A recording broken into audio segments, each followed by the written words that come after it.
BeamNG update 0.37 is here, and along with it brings a brand new limousine, new and updated missions, crazy new gadgets to mess with, and here's everything that you're going to need to know about the new update. First up, we've got the brand new Gavril Marshall Limousine, which comes in 4 different options. If you look on the inside, we have some ambient lighting, some luxury seating, some entertainment, wine glasses, even a telephone, and all the drinks that you can need. We look up front, it's very classy. And this is basically the presidential edition. There are other ones that you can choose from, but this one has the most horsepower. Taking a look at the vehicle selector, we have the normal V8 limousine, the V8 special, the V8 Lux, and the Lux official, with the Lux official having 219 horsepower and the stock limousine only having 181 horsepower. My first impressions of the car is the acceleration's actually pretty good. You can definitely feel the body roll in the car. The turning radius obviously isn't going to be that good, but I bet you can make this thing slide with the right setup. Okay, we're going to try the drift downhill. Uphill just didn't work out too well. Definitely still not enough horsepower. All right, let's hit this at a good angle. Get a little sideways. Oh, we tapped the wall just a little bit. Oh, we're sticking it. No, there's just not enough horsepower. I'm going to stick in the 6.9 liter and a stage 1 supercharger. Let's see if we can get this thing sideways now without the e-brake. Oh, we actually can. Okay. I'm going to hit the e-brake on this corner just a little bit. Let's see if we can get some angle. Come on, come on, come on. Yes. Let's go. Hold it, hold it, hold it. Oh, I'm turning in a little too early. I'm in the dirt. Oh, we're holding it though. Dude, yes, you need the supercharger. As much fun as this is, I could probably drift this the entire video with this supercharger and the larger engine, but there's a lot of other features that we need to take a look at, so let's move on from the limousine. My second favorite part of this update has to be the new props. So we've got some spike strips that actually work on deflating your tires. So this is the Flex variant. It's a standard scissor type spike strip. And if we look right beside of it, we have the Flex R variant, which is going to be enclosed in this box. You can set it to automatically deploy the spike strip as a vehicle gets close to it. And then we have the Edge variant, which essentially is set up like a chain to where it's going to catch your treads under the car. And we have the high-tech version of this, which is the Edge R, which is going to automatically launch it out of this suitcase. I'm going to start on the Flex variants. We're going in slow-mo here. Let's speed things up. I can hear the air leaving the tires. Let's see if they actually deflate. They are, and I can tell that the handling is changing drastically, so it actually does work. It will deflate the tires. The Flex variant was pretty effective, so I'm going to drive over the Edge variant. I believe the way this works is it has spikes in it, but it should try to get caught up in your car. It looks like it's already punctured most of our tires here, and that's flying out. I thought it would get hung up in the car, but so far it seems a little less effective than the Flex variant, but we're still going to lose out the air in the tires. Now I want to take a look at the Flex R because you can actually manually extend it if you want, or you can set it to automatically extend as you drive around it. So we're going to try that. So to circling back around here, it should be the same as the Flex variant, and it does automatically extend, and it should work the same exact way. The Edge R variant is a little different. So where it's set up in this briefcase, you actually have to open up the briefcase first, and then you have to make sure that it's armed. And then you want to make sure that it's set to automatic mode if you want it to automatically deploy. So we're going to give this a try and see if it hits our car. For this one, I want to get a little bit of a run and go so we can see just how effective it is here. So let's see if it'll automatically deploy and hit us, which we have plenty of time to avoid it, but it does work. That one's really cool. That's probably my favorite one so far. And here I just wanted to set up a really short chase to show you how effective this can be in police chases. It's a really awesome prop. I think it's going to make BeamNG a lot more fun, especially when you're doing police chases with friends. We also have another new prop. This is the pressure ball, which is essentially just a large hamster ball. Okay, so here we've got the large hamster ball. Oh gosh, we don't flip our car immediately. I just want to take it to the water, see if it floats, and it does. Dude, that's awesome.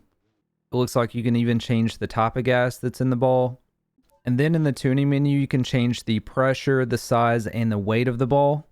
And you can even give it a paint job. I think it's a bit annoying how hard it is to get the car in there sometimes, especially if you want to reset. It doesn't stay inside of the hamster ball. But this is a pretty cool prop overall, and you can just sling it however you want it. Doesn't seem to puncture or anything like that. And then we've got the new trampoline. So I'm going to try this one that's anchored down with a ramp. Let's take a look at the physics here. It's very, very bouncy. I think you can adjust it pretty much however you want as well. The physics on this is really cool. So this is with the rigid mat, and then this is without it. Actually does look like it ripples just like a trampoline. All right, let's have some fun. So this is what it's like with this little ATV thing I've never drove. Bet you're not ready for this. Boom! Holy shit, bro. I gotta see that in slow motion. That's actually insane. This trampoline's gonna be so sick. And to finish out the new props, we have the anti-cut device. It's just a red pole with a concrete base, and it's used to prevent you from cutting corners on rally stages. And we have this trash bin, which unfortunately you can't open the lid on. Next up, we've also got some remastered props like the spinner prop. I'm going to load in the armored money truck, and we're going to see what a side impact is here. Hopefully we can make the spikes hit the side. Probably should have went towards the spike. Let's go in slow-mo here.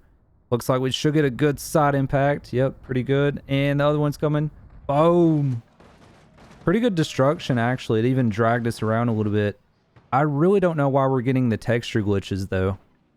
All right, let's try the quad spinner.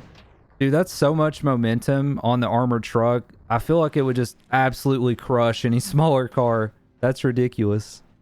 All right, let's test out the limousine. Oh my God, that's brutal. Here comes the other one. It's going to hit the back. Boom. I don't think anybody's making it out of that one. And it just slings the car away. Jesus. Okay, let's see what happens with a top impact. We barely scraped it there. I might have slowed it down a little too much. Yep. Maybe. Oh, that actually like bent that too. Let's see if we can get a clean side swap. I think it's going to barely scrape it. No. Oh, it's still hitting us. Okay. Flips us over. And our back tires just fell off. So now when we look under the vehicle config, we have the static and mobile base, the 3-phase high output motor. You can set up a ground anchor. There's different types of spinners. You can change the spinner ends. It looks like there's only metal boxes for now. Oh, you can change what's in the boxes. And here you can set up the gear ratios. There's nothing we can do on this one in the tuning section, unfortunately. But I really like the new remastered prop. They've also remastered the large roller to look a little bit more realistic. So you can see the engine over here. We've got forward, neutral, back. You can turn it on and off, lower it up and down, set the RPM. And there's the roller. And this is the aftermath of the limousine. Next up, we have the large hamster wheel. It's been remastered to look a little bit more realistic. And you can also have this with a motor or without. And they mechanically redesigned the large cannon to make it look like something that would function in real life. And just really quickly, we got some new ramps, some new rally signs, and some new tire stacks. And that should be it for the props. Now this next feature has been available in some mods I've seen, but they've actually added brake glow natively to the game now. So any car that has disc brakes should have dynamic brake glow. And I always love the subtle realistic changes like this. It doesn't really add a lot to the game in terms of gameplay, but it just adds to the immersion quite a bit, and I'm a big fan. The Ibushu Miramar's also got some love. It has some new engines made from the ground up. We've got the 1.6 liter dual overhead cam, the 1.6 liter single overhead cam, the 1.9 liter dual overhead cam, and the 1.9 liter single overhead cam. We also have new access to some new performance parts, so you can actually turbocharge these engines now.